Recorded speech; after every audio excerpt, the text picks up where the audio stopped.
والذين يقولون ربنا هب لنا من أزواجنا وذرياتنا قرة أعين واجعلنا للمتقين إماما.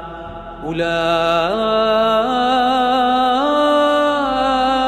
يجزون الغرفة بما صبروا ويلقون فيها تحية وسلاما خالدين فيها حسنت مستقرا ومقاما.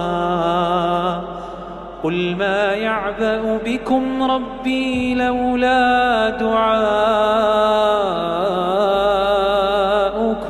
فقد كذبتم فسوف يكون لزاما.